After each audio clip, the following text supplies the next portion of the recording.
So, I've got 13 million views right now currently, which it still says I'm still down compared to my usual. But for 13 million views, scroll over, $1,300 is all I'm getting for 13 million views. The Right. money's not good. It's awful. It's terrible. 13 million.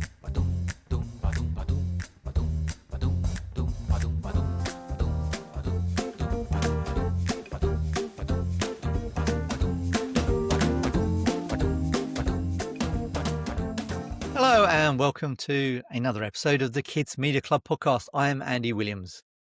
Welcome along. I'm Jo Redfern, and I'm going to hand over to Emily to introduce our guest today. Yeah, good to be talking to you guys. I'm very excited for this conversation. So I would like to introduce you both to Cory Williams, who's the creator of Silly Crocodile. Hello. Hey, Cory. I'm so excited to be here. Thank you so much for allowing me to come on here and just to share with everybody because it's such a big deal to me. It's so awesome to have you, Cory. We connected. We actually first properly connected back at Kidscreen, where I had written an article on Kidscreen about YouTube and Netflix, and you'd responded to it. And then I followed you on LinkedIn. We connected on LinkedIn. I saw a lot of the stuff that you were posting. Silly Crocodile is a YouTube first IP. You have been through lots of struggles with it. It's had great success too, I should say as well. And so that was the reason why, we chatted a few months ago and I was like, this is so cool. And there were so many interesting parts of the story. And that's why we ended up having you on. So we're so excited to have you. I'd love for you to just start off by telling folks a little bit about Silly Crocodile in case if they haven't caught it on YouTube yet, and the origin of the channel and what kind of inspired you to get going with it. Absolutely. So Silly Crocodile is a show about a 2.5D character in a 3D world. He's a crocodile with a silly brain, really young. How old is he? He's as old as the viewers. They don't really say how old he is.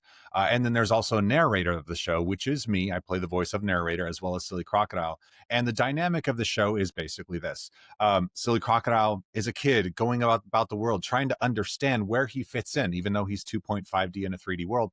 And narrator is the adult, is the voice of logic and reason, trying to help the Silly Crocodile navigate, while Silly Crocodile reminds the narrator to stay young and open-minded. So that's kind of like the short of it. But to actually say that Silly Crocodile is a YouTube first IP is actually not the right exact true answer. The true answer.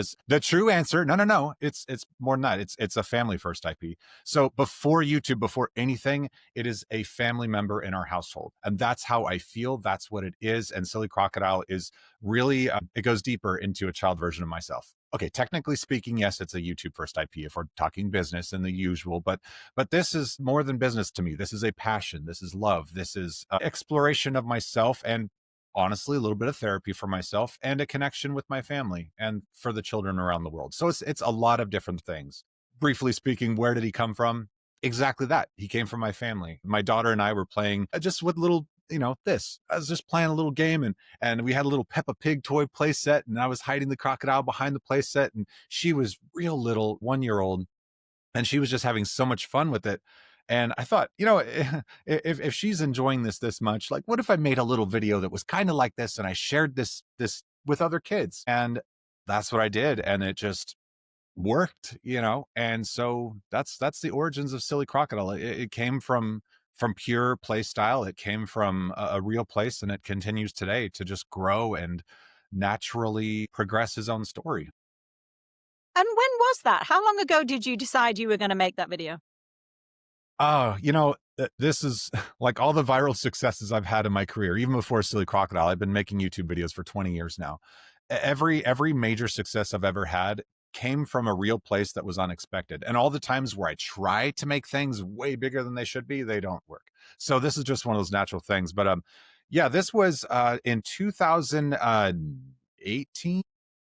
Yes, 2018, I believe it was. And that's when I was playing with my daughter, and I just decided to make this video, and they just kept hitting. And then and early on, it was the same thing. When I played with this with my daughter, it was with Peppa Pig toys, because she loved Peppa Pig toys at that time. And so I did integrate Peppa Pig toys early on, and as it started gaining success, I said, you know what, I'm going to reach out to E1, who at that time owned the Peppa Pig, or owned it, or I managed it. I don't know. Yeah. Yes, and so I talked with E1 and I said, "Hey, is this okay? Do I have your blessing? Here's my intentions with what I want to do. And, I'm not looking for money. I'm not looking for sponsorship. I just want to be able to tell stories and make an impact." And they said, "UGC all the way. Let's go do it. You have our permission. Just be sure to tell the children that this is not the Peppa Pig show, that you are playing with Peppa Pig toys." And I said, "Oh, Mm. yes, absolutely. That's fully the goal." And so that's what I did, until finally I decided, okay, I've taken this thing far enough. We need to start backing off Peppa Pig and make Silly Crocodile his own thing, because he started developing this personality on his own. That's so interesting because like that toy play genre on YouTube is something I'm quite into, driven by, some of the personalities that are in my house. But it the toy play videos are so much more playful than an unboxing video, I would say. Yes, they feature Yes. towards the forefront, but it's like being a kid again, right? Like you're sitting there with the toys, they're having like it's definitely not like not say brand safe, but it's like they'll just be having dumb conversations. Oh, hello, I'm walking down the road. Oh, I'm walking down the road too. Like, you know what I mean? It's not that type of highly curated, scripted like shows that and dialogue that we see in TV, but it's real kid stuff. Like it's that real kid playfulness. So it's so interesting to hear that that's how it came about, because there would be, there would be discovery benefits from having Peppa be in your show. And it's great to hear that E1 got it. I feel like they've always been quite strategic with Peppa's YouTube presence, Yeah. for sure. So the show started to grow on YouTube, right? Like you started to see success. I know right now you've had over 1 billion views. You have nearly 1 million subscribers. Like it's doing all the numbers, and it has been doing good numbers for a while, right?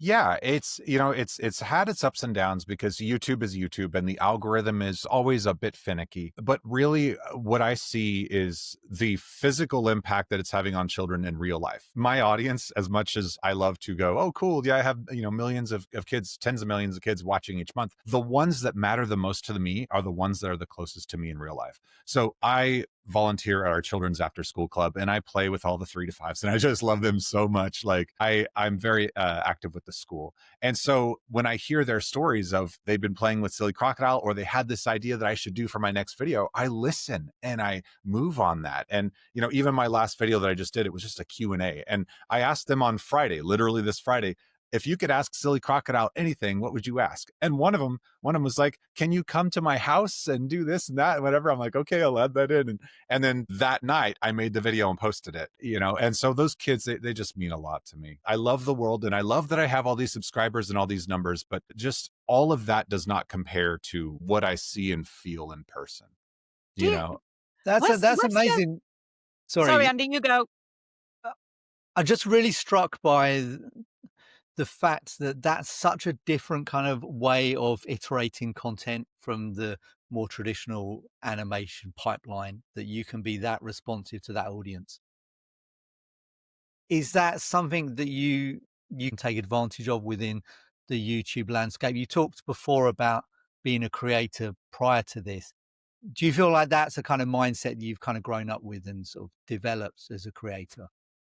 Uh, you know, my the way that I used to create earlier on was just self-exploration. I mean, it still kind of is, right? But my early stuff on YouTube a long time ago was always just trying to see, where does my mind want to go? What would happen if I do this? And what is the reaction of people? I always made content for myself first before them. And so that was about me. But now this stuff that I create is about the children. Like, it's about me, because I can tell stories from a real place, coming from where I was as a child. Like I said, it was like a therapy thing. And I'm going to therapy to understand more about Silly Crocodile, Yeah. oddly. And it's so amazing. But the this change has been the most healthy and most amazing change for me. I don't know if I'm going too far off. I have ADHD. That's why I relate to Silly Crocodile so much. 2.5D in a 3D world. I'm like ADHD in a world full of logic. Mm.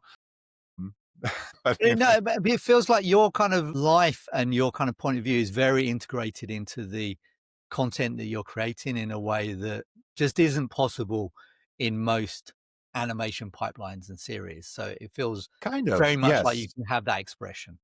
Yes. I mean, I can live through Silly Crocodile, and that's what really gives him that emotion. But Mm. I don't think that's necessarily true that traditional means can't do it. It's just that this character is pre-developed because I am the character.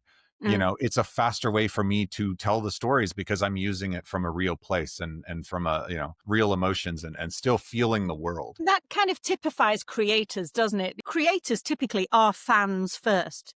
They Yes. don't intentionally create. Well, they do intentionally create, but it comes from a driver that's within rather than an external one, or you've been briefed that you need to come up with a new idea and produce a series from it. What I'm interested to know from your point of view is, you said UGC, this was really UGC beginnings. This was you getting something out that you really wanted to create.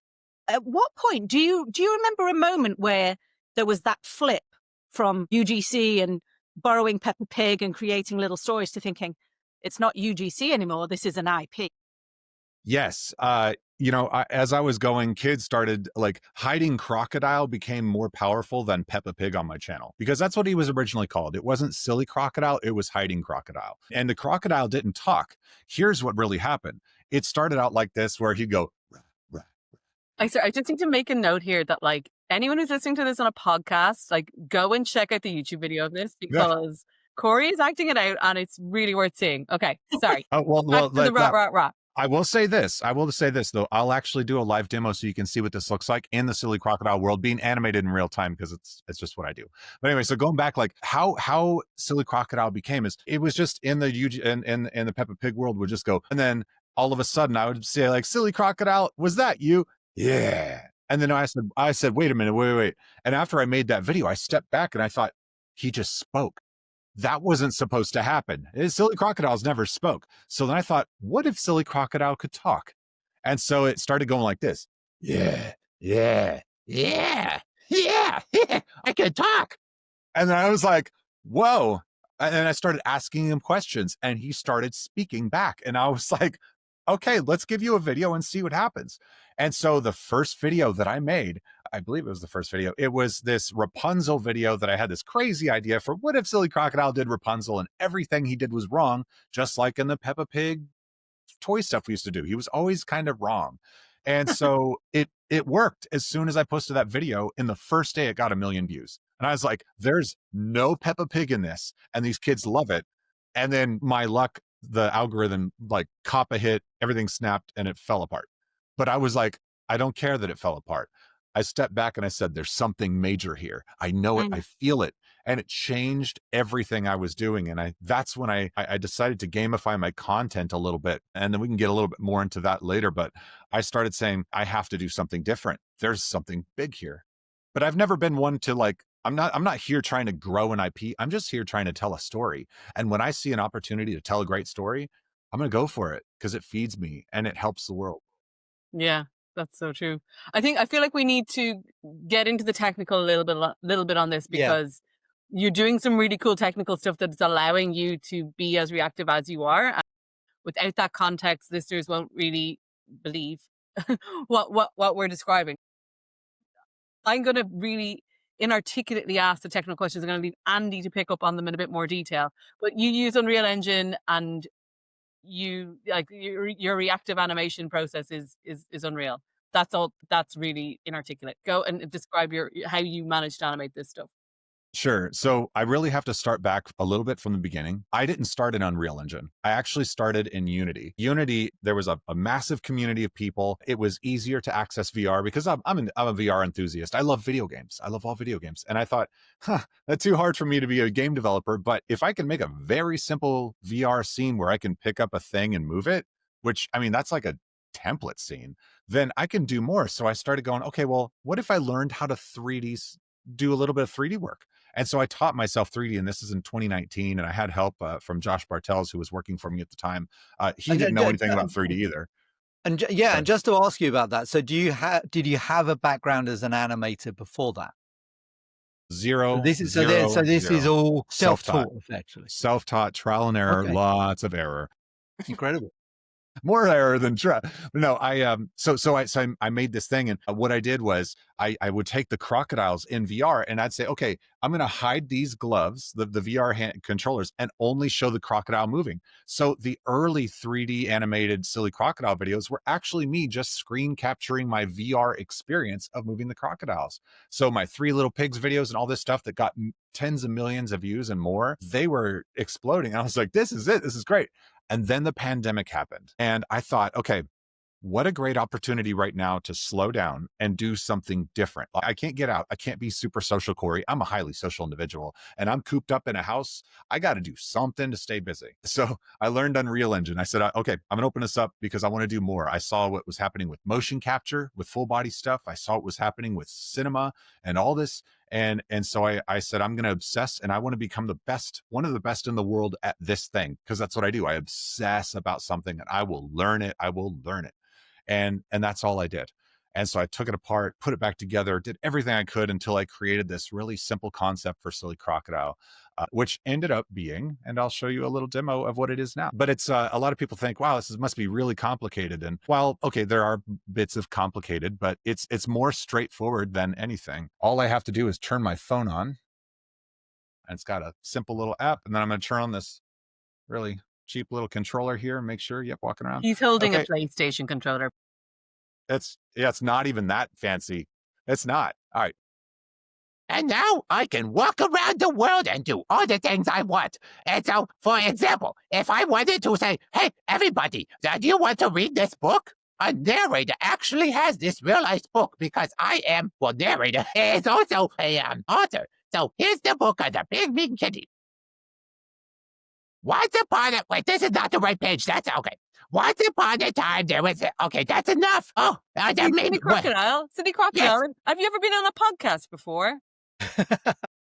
Well, I've never been on a podcast because usually the pod, that's for frogs. And the pod's over there. Is that what you're talking about? No, I is not the frog. I is a crocodile. Okay, maybe. It's a pondcast, not a podcast. Come on, Em. Very good. There's a podcast. Oh, there's a lot of things. Have you ever had swamp beans? No. No. Oh, they're really good. Just don't eat too many. Excuse me. Yeah. How about this? Would you like a swamp banana? Yeah. They're bouncy, though. Yes. Oh, there's one.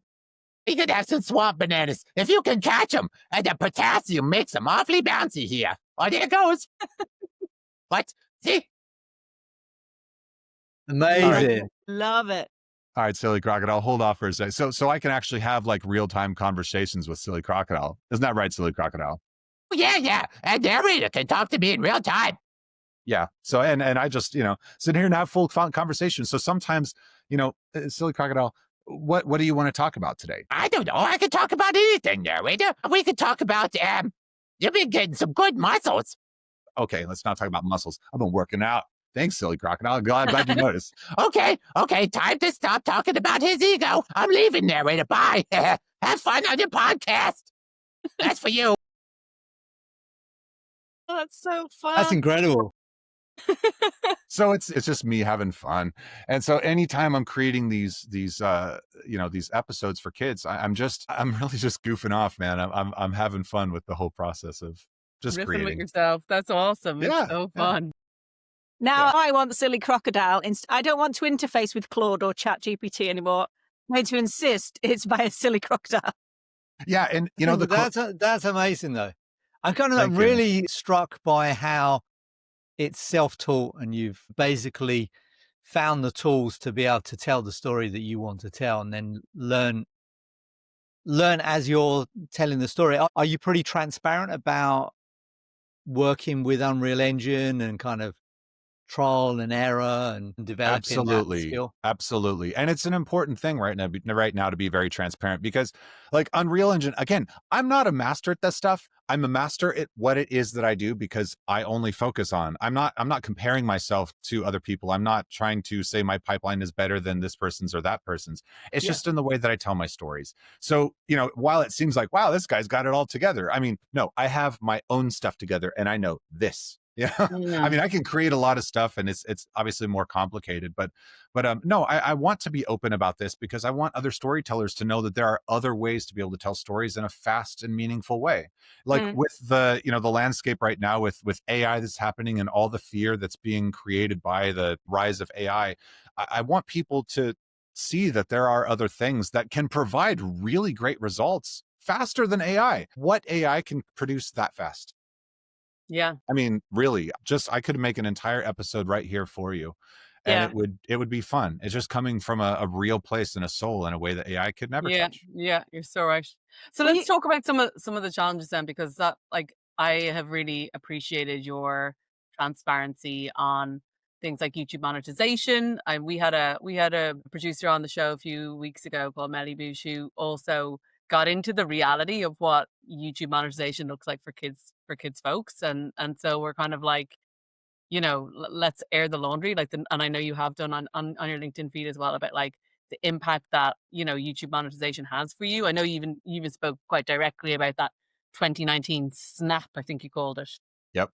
Yep. Yes. I mean, right now, like there's my this is my number. Well, you probably can't see it well, but like this month, my numbers are going back up. I got 13. I'll turn this up a little bit. Then maybe you can see it better. There you go. No, that's not it. There you go. So, I've got 13 million views right now currently, which it still says I'm still down compared to my usual. But for 13 million views, scroll over. And we're actually recording this right at the end of the It's month. okay. $5,300 is all I'm getting for 13 million views. The Right. money's not good. It's Mm. awful. It's terrible. 13 million. 13 million views, but you cannot buy the happiness and the joy that you get when you create and you see the response.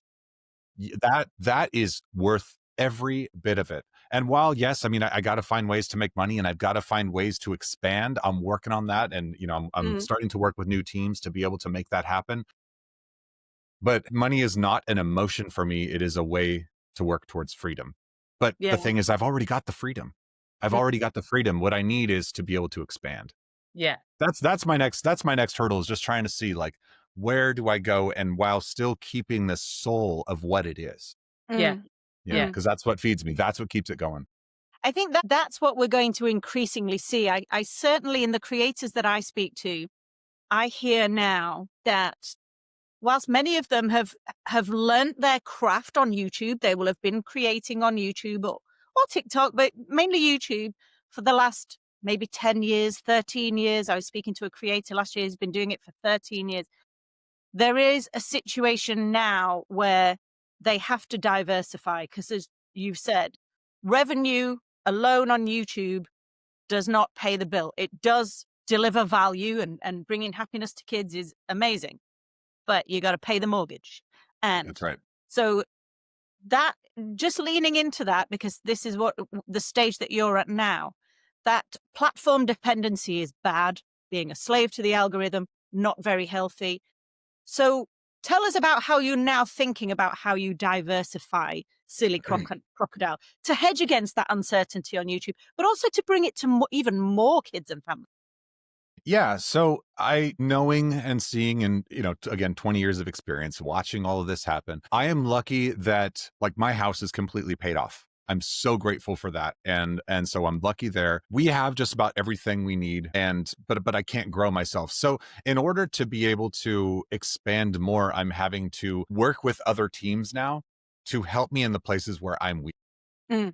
Merchandising. I've never been good at merchandising. I mean, these, like, I make a bunch of these, but I make them by hand, paint them by hand for the children here. I don't sell them online because then I just be a toy maker. That's not good.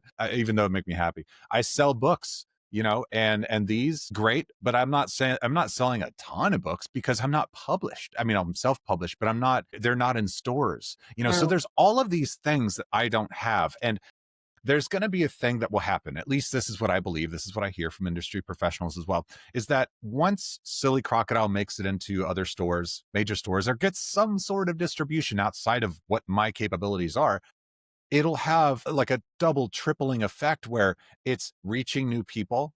And also it's able to get in the hands of the people who already love my stuff, and then when it comes back and it feeds me, then I can start growing a team. to send more out. And so it's just kind of like this thing. So, I've got to expand, and that's what I'm doing right now. I'm actively working with new teams to help me with this path forward. Mm. And with that in mind, there was a bit of an announcement that we were hoping we were making today. Yes, yes. I've been Yeah. I've been waiting to talk about this. So I have officially signed a deal working in partnership with Epic Story Media. They are going to be the ones who are going to be handling merchandise. Thank you. And also, they're working on getting Silly Crocodile into streaming services. Because I've created over 3 hours of content, and so I can produce more, and I can go back and make it look better, which is amazing. And so they're helping with me with that, and lots of other little things. And I even hear, I don't know 100% of yet, because we're still trying to figure out everything. There's even the potential for other game experiences, which could come from this. Very, So there's very a lot of cool. really great stuff, but there's other conversations happening too, even outside of Silly Crocodile, which is wild. I can't make those announcements yet, but the big announcement, because those haven't happened, it's all in the air until something happens. But the big one is that I'm working with Epic Story Media, and I finally have somebody who's actually going to be helping me with all of this. And they're pros. I mean, yeah, and you know what? Again, Kidscreen. This came from Kidscreen. It was from one person to another. A really great connections that I made at Kidscreen that made this happen. And so I just want to first say thank you to the people at Kidscreen for allowing me to come and speak, and for Mike Blum for allowing me to be on the panel. That has changed my career, and I get why people go. That's so awesome. Congratulations to both of you, because like Epic Story Media, great, like very well established company in the industry. And it's that relief when you're the creator and you want to create, because that's what you can focus on, that's what you're good at, and like getting help with picking up the other bits and making that happen is so relieving, I would say. Yeah. And I didn't have to let any IP like ownership go. I own 100% of the IP,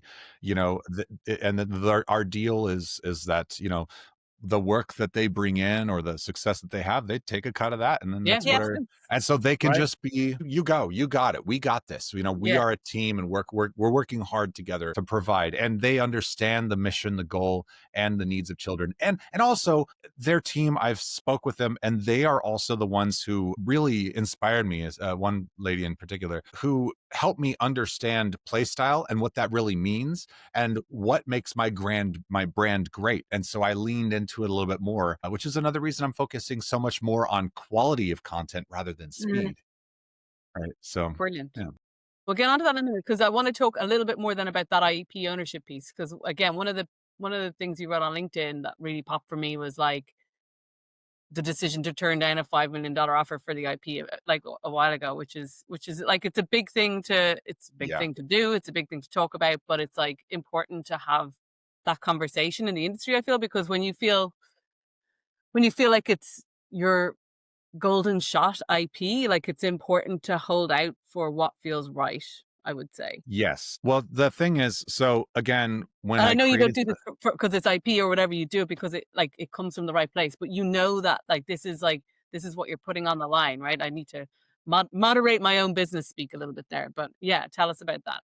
Yeah. So that was both extremely hard to make that decision to turn it down, but also extremely easy to make. I didn't even consult with my wife. And so, because I knew where this was going, I could see it.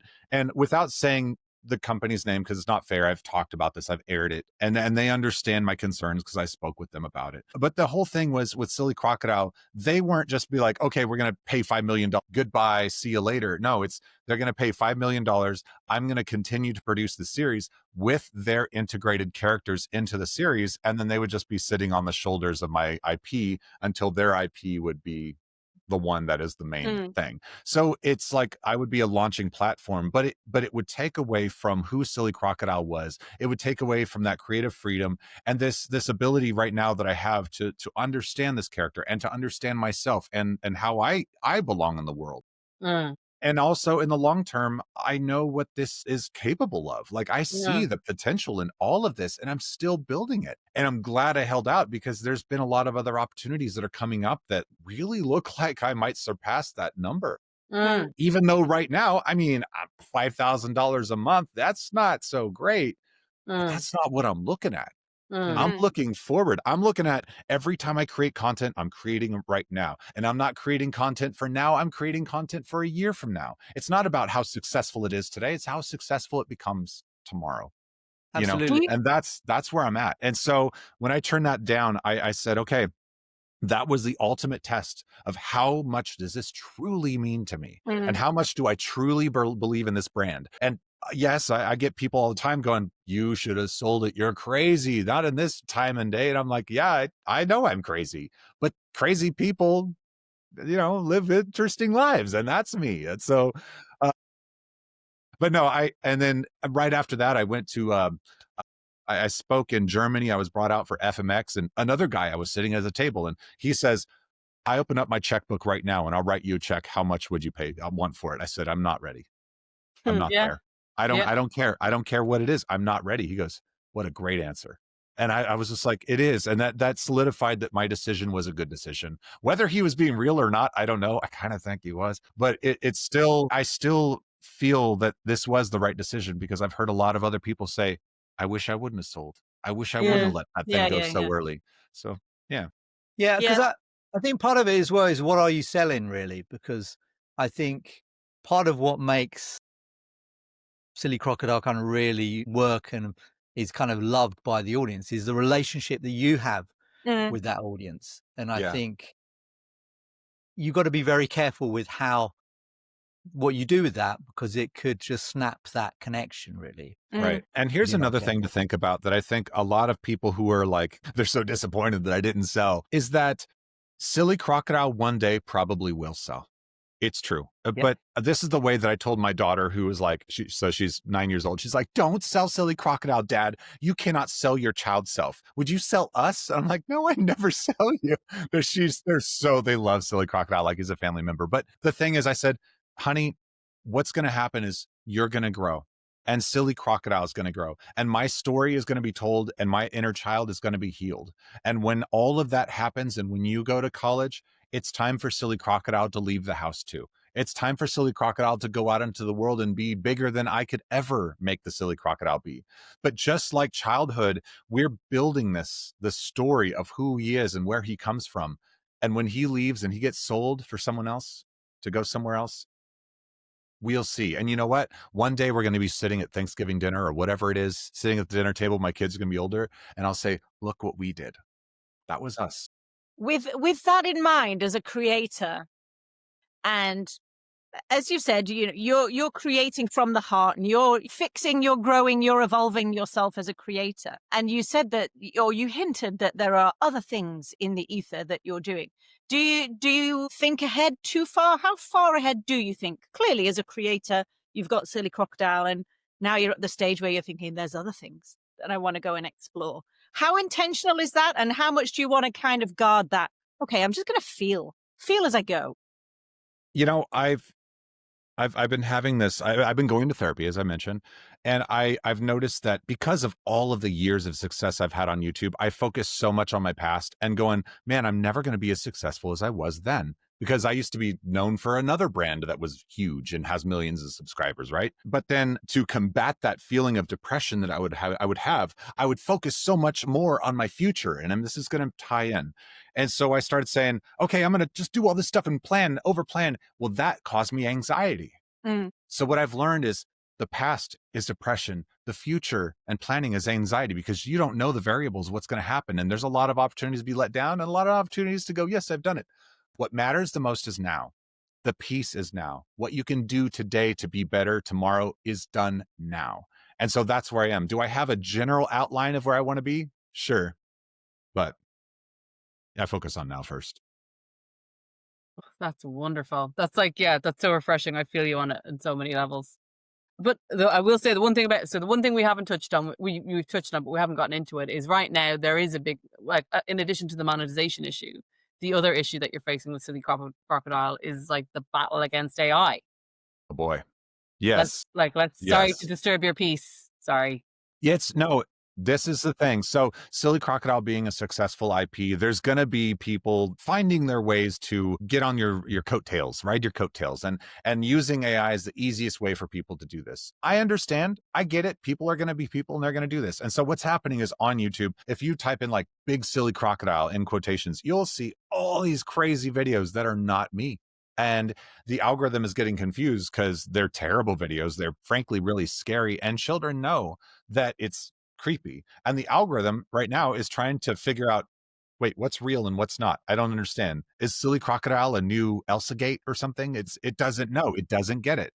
And so I've been working hard behind the scenes to try to stop that, to try to limit that. But it's an uphill battle. And I think YouTube is doing their best, but it's Wild West, you know? And we just do the best we can. So I'm just continuing to create in a way that AI can never.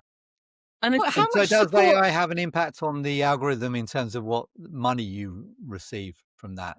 No, not at all. No, YouTube It AI doesn't doesn't have confuse any the impact on algorithm, that. so it kind of affects your viewers. Yes, it affects the algorithm's understanding of the keyword Silly Crocodile. So the Right. algorithm goes, okay, Silly Crocodile is synonymous with these things. Well, right now, because there are tens of thousands of videos out there that aren't mine, that are just really bad and nobody's watching them, it's becoming synonymous with that, which is not good. Okay. And what tools and support do you get from YouTube in that? Both as a creator, or have you reached out to them for that, for support? You know, there's not really support. I mean, they had a creator manager contact me one time, but like she was sort of new, and I'm like, I've been doing this for 20 years. Like, I can blow somebody's channel up. I can look at your channel and say, yes, here's what you got to do, and your next video will explode.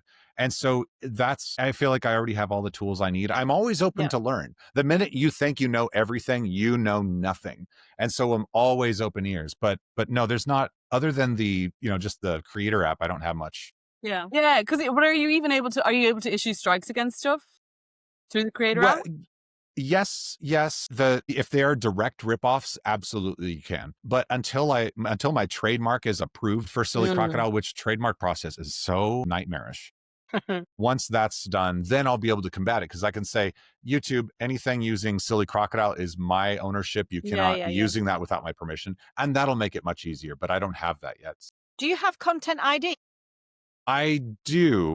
Mhm. I don't have a CMS or anything to be able to help Yeah, more. the issue is Content ID can't pick this up. So Content ID basically ingests the video visual of your own That's visual. it. So if your stuff was being pirated, like sorry, and it is being pirated, but if it was Yeah. being like ripped and then pirated, that would be It would Yeah. pick a it up, power. but But not that's the and AI. this is an issue for, honestly, for anybody working in animation. Like I know Okay. I've heard of the first fully AI generated pirated Simpsons episode. I heard about that last year. Do you know what I mean? Like Yeah. Mm-hmm.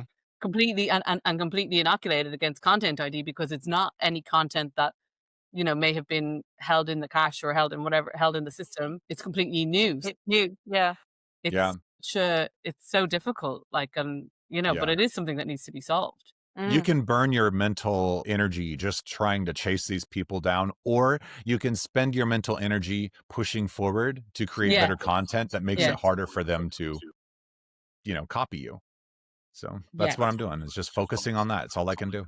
I respect that, and I think I think you're right. And like there were back in the day when it was more straightforward piracy. Mhm. Um, like lots of studios went and did that, but equally there is YouTube need to find some sort of answer, some sort of Content ID equivalent. So Yeah. there's if you're gonna whack the moles, you got something to whack the moles with. Yeah. Well, all think the what- social media platforms have that same problem. Instagram, Facebook, TikTok, you see it everywhere. So I think in a way, and you've hinted at it, we're going to end up at this kind of barbell situation where at the low end there's a ton of low quality AI stuff, and then at the high end, the value of storytelling and quality is really going to become apparent. And it seems to me that that's what you're focusing on. If you can't really compete with the Mhm. technology, the bots, the phone farms, or whatever. But what you can do is you do what you do best, that nobody Yes. else can do because it comes from in here. And you can focus and double down on the quality, which strikes me as being a very sensible way to try and combat it. Correct.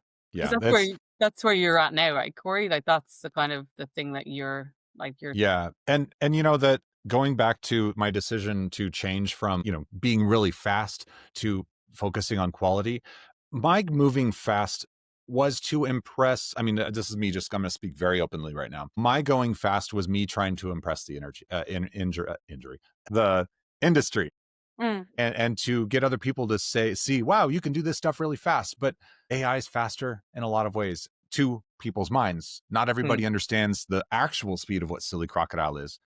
But focusing on quality, I feel like, is something that AI cannot do. Mm. And even though, like, they might say, oh, that looks really great, yeah, I want to see it all tied together that makes a sensible story. Yep. And that's what Silly Yeah. Crocodile did. Be consistent. And while AI one day will get there, let's be honest, right now I'm just focusing on what can I do the best, and that's me being the best. Instead Mm. of like working as fast as I can to get to 80%, now I'm taking my time to reach 90. Yep. Yeah. Yeah. And what does that look like in terms of that fast and slower? In terms of how many episodes were you creating when it was fast, and how much content are you creating now when you're taking more time over it? Right. So first of all, I'm still fast, like in terms of speed. But what that would mean was I would, say Monday, the first of the month, right? I would sit down and I would write a script. I'd outline it. Great, got it. Tuesday, I would record the script, all of the audio. I'd create a radio play that has all the sounds and everything in it. Wednesday, I would go through and start building the assets that I need for the scene, because now I know everything. And then the rest of the days, after it's all built up, then I would start to do the playing. I'd Mm. have the character and I'd do all that. And by Friday earlier, I would say, cool, that was it. Everything's in there and it's done. So Monday I'd come up with it, and Friday it's posted. Well, technically Friday night. That's how fast I was. Mm.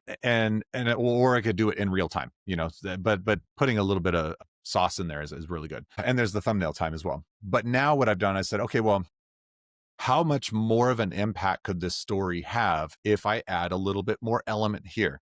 How much more can I make this character stand out from the environment if I work that lighting a little bit more to make it feel right, so that the eye continues to stay drawn? And so I'm starting to focus a lot more on my audience retention.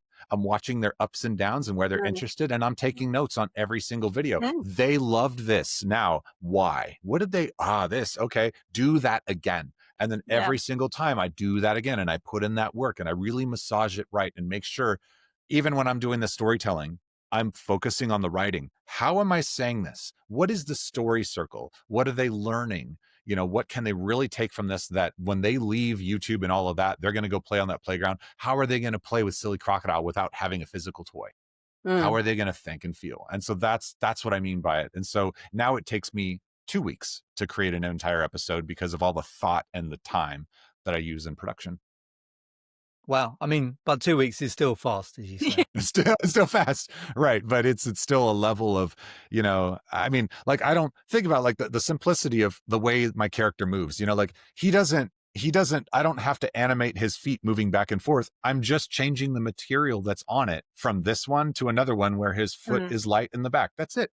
And then his bones, it's all Unreal Engine controlling the bones in real time. All I'm doing as an animator is controlling the head and the facial with my phone, and then controlling where the body is in 3D space with the controller. The rest of it, that's the other storytelling magic that goes in that nobody sees. Great.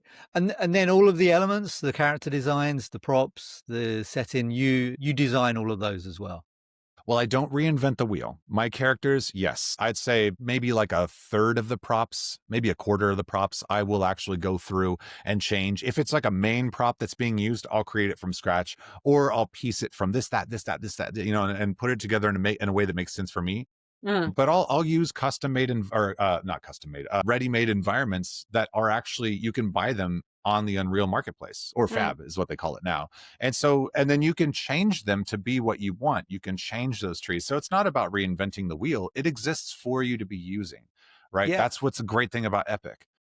So Mm. absolutely. I mean, one of the things I think will be really inspiring to a lot of the listeners is that your approach is very audience and story focused first, and then you find the tools to be able to kind of basically Mm. tell that story and animate that story, but from quite a pragmatic mindset as well. yeah, I mean, I only learn the things that I absolutely need to know, and I will obsess when there's a thing that I need to know, I will go, okay, how is this working? Why is this working? What would happen if I change this to that, that to this to that, that to that, and I just know every single bit of the process. And that stacking of knowledge and skills is what makes me great in the thing that I can do. Like, so I did a song called The Bus on the Wheels, and I created this entire monster truck just out of this knowledge of all of these, lessons and things I've learned over the last 5 years, actually, an Unreal Engine. That's all it was. It's just stacking those skills. And in terms of where you're going in the future, obviously stacking more skills by the sounds of it, but where do you see yourself headed? What's that thing, that itch you need to scratch? Still telling more stories with Silly Crocodile. I have 120 different characters written for new episodes, like literally 120. And they're all unique. They're all fun. And I've talked them through with the kids at school, and they always laugh. And they'll tell me, what if you had a crocodile that was a ninja? Oh, what if he was a really bad ninja? And then all right, what's his name? What does he do? What was his like when he was a kid? And I go through that. And that's like the other part that's fun for those kids, is like when we tell the stories and we do little puppet show. I wish I could show you pictures, but I can't. But so it's, the future for me is just continuing to tell more stories and developing the character. And look, I need to focus on this, because if I'm focused too much on what else can I do, then I start spreading myself thin. I have another character that's his name's Captain Adventure. I could have leaned into him and blown him up. Actually, right now, my numbers on YouTube are blowing up because of Captain Adventure, and I'm not even doing anything with him. And I could easily get distracted by the shiny ball that is Captain Adventure and do that, but I can only do one thing. So same thing. I continue to tell stories, let Epic Story Media do all the heavy lifting in the areas that I know very little about. And that's the future for me. I love what I do, and I would not trade this job for anything. I wouldn't trade it for 5 million. Yeah. There you go. And there's a real art and a joy in that, isn't it? Actually knowing what to focus on. That's something that I do hear a lot of creators say, is they feel like they're on a hamster wheel, and it feels like they need to do everything in order to keep it spinning and actually make it spin a little bit faster. And that either results in burnout or, as you said, spreading themselves too thin. It's really refreshing to hear you say, no, I know I need to just focus on this, because I know I have the capacity to go off in all of these directions. So no, I'm going to focus, but I'm going to bring in partners who can help me do that. Yes. The most, if I want to be truly, truly successful as a creator, if there's one thing I've learned in the 20 plus years that I've been doing this, is that you need to love the process. If you don't love this thing that you're doing it for the wrong reasons. If you're in this to make money, you're going to be disappointed. If you would spend the money that you would make at your 9-to-5 job to be able to do this better at night, then maybe this thing you're doing at night should be the thing that you really get excited about, so that can replace your 9-to-5 job. Because I have been self-unemployed for 20 years. That's the easiest way to say it. I don't have a job. I get to tell stories all day, because if I did have a job, I would save my money to do this. So any money that I'm making from this is just a really great perk, and that's all it is. Yeah. Awesome. Well, listen, thank you so much for that, Cory. So I was very excited about this conversation, having chatted to you before. And your heart right in the middle of it is such a good reminder that, and I know the three of us are in this business because we love it and because we love telling stories for kids. I'm definitely guilty of getting strung up in the business. The business needs to be there to help great stories thrive. But I just love the heart that you bring to it. I found that very, very centering today. So thanks a million. Thank you so much for having me. Thank you for joining us on our Pondcast. Very good. Oh yeah, that's so much fun. Thanks very much for that, Cory. That was so much fun. I had a blast. Hope you guys enjoyed it too, and we will see you next week.